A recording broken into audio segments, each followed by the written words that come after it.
Au nom du Père et du Fils et du Saint-Esprit, ainsi soit-il. Nous nous approchons à grands pas du carême et ce n'est pas un hasard si l'Église, dans ces dimanches de la quinquagésime, veut nous faire méditer sur ces passages très beaux de Saint Paul aux Corinthiens, l'hymne à la charité. Oui, c'est la vertu fondamentale dans notre vie chrétienne. Vertu surnaturelle, infusée dans notre âme avec la grâce sanctifiante. Vertu par laquelle nous aimons Dieu en lui-même et le prochain par amour de Dieu.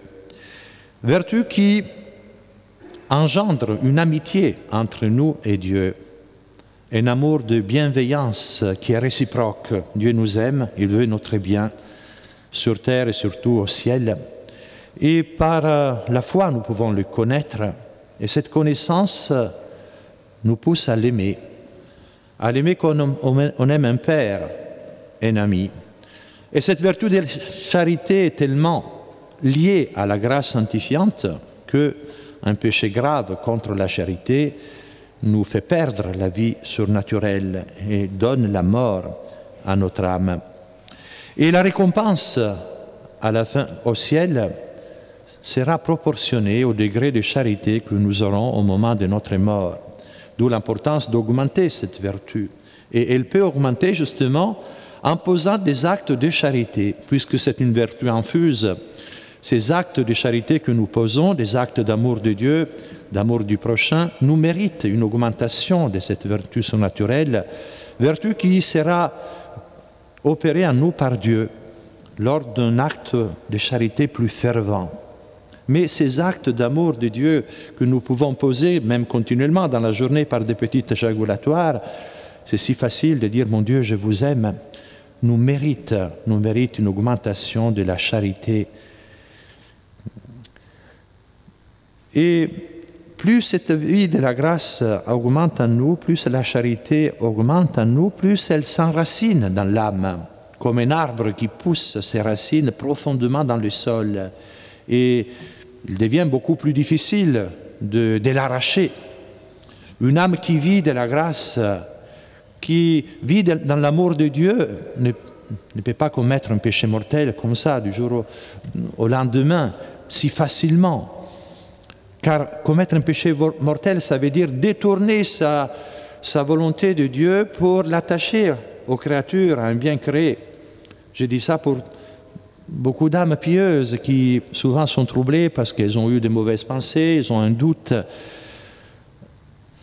Et elles tombent dans les scrupules de conscience. Quand on vit habituellement dans l'amour de Dieu, hélas, on peut commettre un péché mortel, mais alors on le sait avec une certitude, sans aucun doute. En cas de doute, il n'y a certainement pas de péché grave, de péché mortel. C'est la bonne théologie morale qui nous enseigne à juger les âmes par rapport à leurs dispositions habituelles. Ce serait différent pour quelqu'un qui vit habituellement en état de péché grave. En cas de doute, alors, on suppose qu'il y a péché grave. Donc, il est important d'enraciner en nous cette vertu, ces vertus de charité par la répétition des actes. Et Saint Paul, dans l'épître que vous venez d'écouter, nous montre tout d'abord la nécessité de la charité. Et il est très expressif dans les exemples qu'il nous donne. Quand je parlerai les langues des hommes et des anges, si je n'ai pas la charité, eh bien, je suis un airain qui résonne ou une cymbale qui retentit. Je peux avoir les dons des prophéties, avoir la science des mystères. Je peux donner tous mes biens en aumône, livrer mon corps aux flammes. Si je n'ai pas la charité, je ne suis rien. Et par là, nous voyons la différence entre la charité chrétienne et ce qui peut être une vertu naturelle, la philanthropie par exemple. C'est de notre niveau, de notre plan. Par la charité, nous aimons Dieu et les prochains, mais les prochains par amour de Dieu.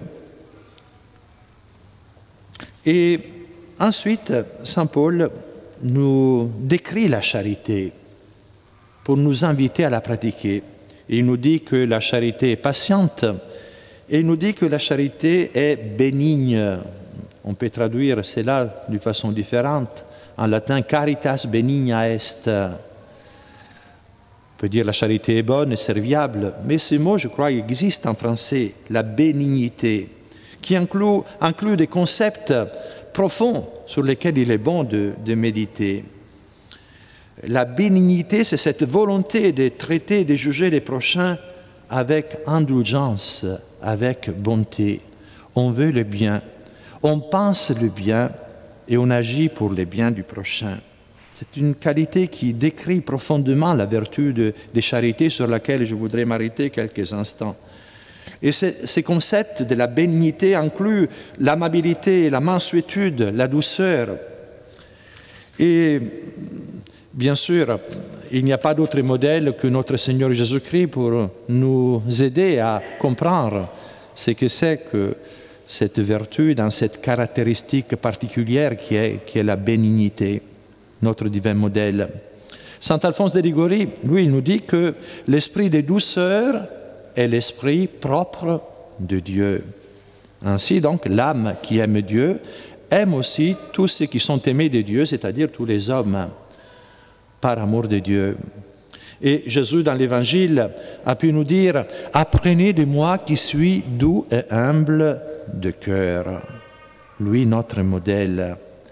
C'est intéressant de voir comment notre Seigneur a pratiqué cette bénignité, cette bonté vis-à-vis des âmes, cette douceur. Déjà dans l'Évangile que vous venez d'entendre, cet aveugle-né qui crie pour être guéri, Jésus s'approche avec bonté et lui demande « Que veux-tu que je fasse pour toi, que je puisse voir ?»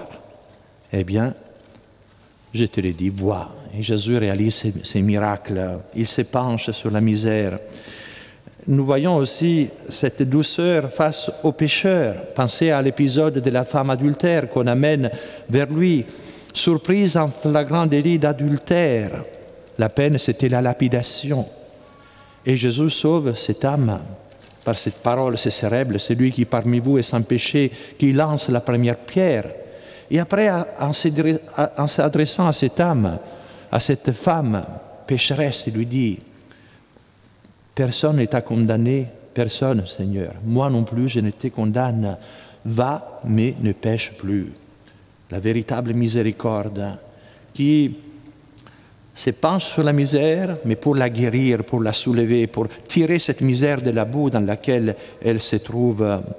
Dans d'autres épisodes de l'Évangile, nous voyons comment notre Seigneur, en Samarie, au puits de Jacob, il arrive à convertir la Samaritaine, cette femme aussi pécheresse qui avait eu cinq hommes et qui vivait en concubinage. Et Jésus, avec une grande douceur, ouvre la plaie morale de cette âme avec une grande délicatesse, lui montre qu'il connaît ses péchés pour la pousser à la conversion. C'est ce qu'il va réaliser dans cette âme et dans les villages aussi où Jésus restera prêché pendant 3 jours en opérant des grandes conversions. Nous les voyons aussi dans les jardins des Oliviers quand Judas vient le trahir. 3 ans de vie intime avec notre Seigneur et il vient le trahir, le livrer dans les mains des soldats par le signe de l'amour, par un baiser. Et Jésus lui dit simplement « Mon ami, par un baiser tu m'as trahi ». C'est quand même extraordinaire, cette bonté de notre Seigneur qui veut toucher l'âme de Judas qui, hélas, elle est enracinée dans le mal, dans les vices, dans le péché. Encore, Saint Pierre qui avait régné notre Seigneur Jésus-Christ dans cette nuit de la Passion. Et l'Évangile nous dit que après le régnement, Jésus, en sortant de la maison de Caïphe, regarde Pierre, un regard plein de douceur, de bonté, d'amour, qui pousse Pierre au repentir. Et il pleurera son péché toute sa vie. Et après la résurrection, dans cette célèbre apparition au lac de Génézareth, Jésus ne rappelle pas ses péchés à Pierre, ne le gronde pas, lui demande uniquement 3 fois s'il l'aime. « Pierre, m'aimes-tu » Et il le confirme dans son choix de chef de l'Église. Oui, quand on parle de douceur, de bonté, de bénignité, on ne peut pas ne pas faire allusion à Saint François de Sales, ce grand saint qui a incarné en lui cette caractéristique de la douceur, de la bonté, de la bénignité, de la mansuétude. Nous y sommes particulièrement attachés ici à Saint-Nicolas car une chapelle lui est consacrée et lui-même était venu à Paris prêcher dans l'église précédente, donc qui s'est trouvée ici avant qu'on bâtisse celle dans laquelle vous êtes aujourd'hui. Oui, c'est le saint qui personnifie la bienveillance, qui s'est caractérisé par cette attention aux personnes. Saint Vincent de Paul, qu'il avait rencontré, disait « Je n'ai jamais connu d'homme plus doux ». Et il ajoutait en disant qu'en voyant Saint François de Sales, il semblait se trouver en présence du Seigneur, voir dans cet homme la bonté de notre Seigneur Jésus-Christ. Et Saint François de Sales disait « Rien n'édifie tant le prochain que la douceur dans la conduite ». Et par cette douceur, par cette bonté, il obtenait la conversion des pécheurs endurcis tellement ils étaient touchés par sa bonté. Et c'est cet esprit que Saint Vincent de Paul voudra aussi pour ses missionnaires. Il ne voulait pas que les missionnaires traitassent les pénitents avec dureté.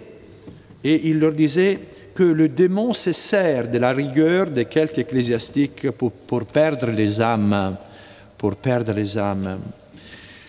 Je ne résiste pas à vous citer un petit passage de Saint François de Sales qui dit ceci: « L'humble douceur est la vertu des vertus que Dieu nous recommande. C'est pourquoi il faut pratiquer en tout temps, il faut la pratiquer en tout temps et en tout lieu. Ce que vous penserez pouvoir faire avec amour, faites-le et laissez ce qui ne peut se faire sans contestation. Bien entendu, dit encore les saints, ce qui peut s'omettre sans péché. Car lorsqu'on a charge d'empêcher l'offense à Dieu, on doit s'y opposer toutes les fois et aussitôt qu'on le peut. » Et en citant cette phrase, je ne peux pas m'empêcher de penser à Monseigneur Lefebvre, car lui-même pratiquait cette bonté, cette douceur. Tous ceux qui l'ont connu peuvent témoigner de cela. Mais quand il s'agissait de la foi, de l'honneur de Dieu et de l'Église, alors il n'hésitait pas à avoir une grande fermeté. Et il n'a pas hésité à s'opposer, même aux autorités plus hautes dans l'Église, par amour pour notre Seigneur, par amour de la foi, et en acceptant d'être traîné dans la boue, d'être calomnié. Oui, nous devons pratiquer donc cette charité, cette bénignité.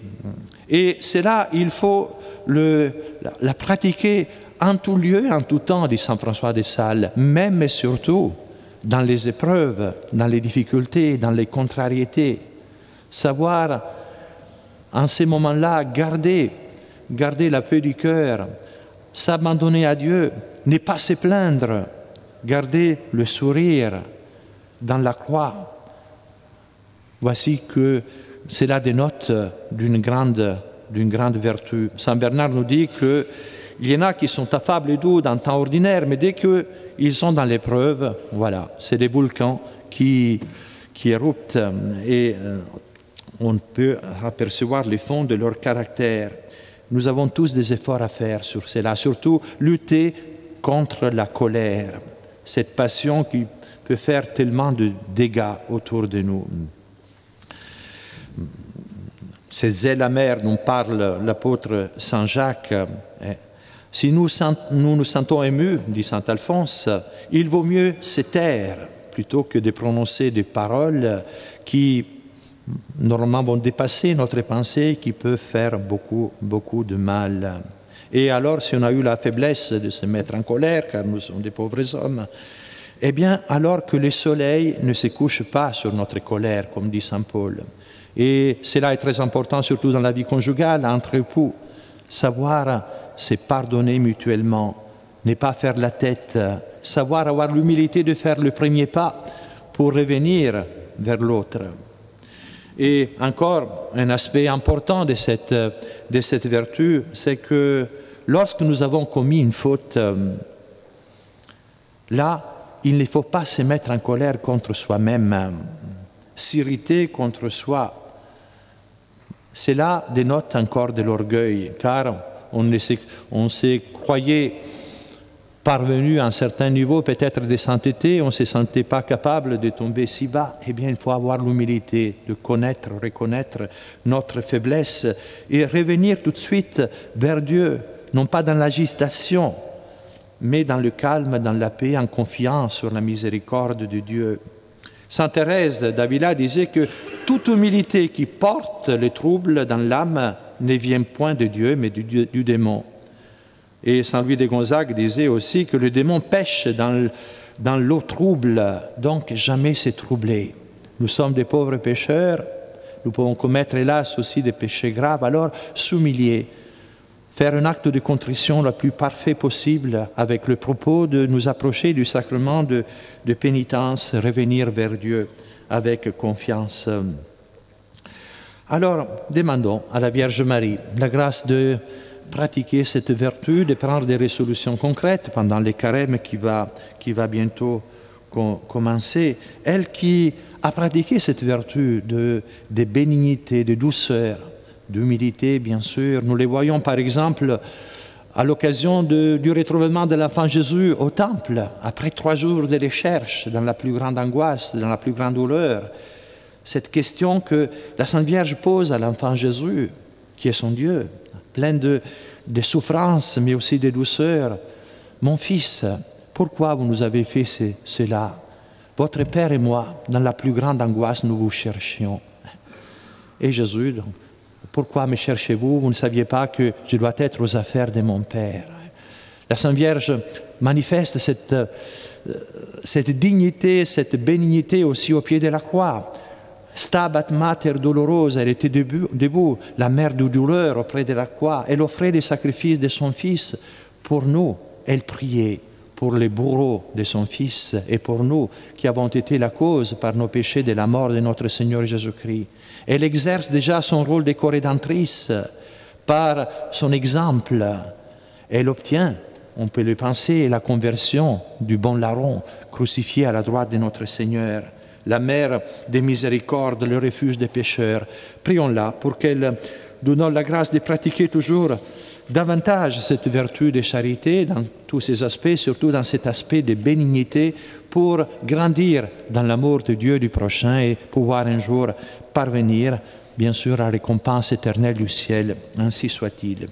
Au nom du Père et du Fils et du Saint-Esprit, ainsi soit-il.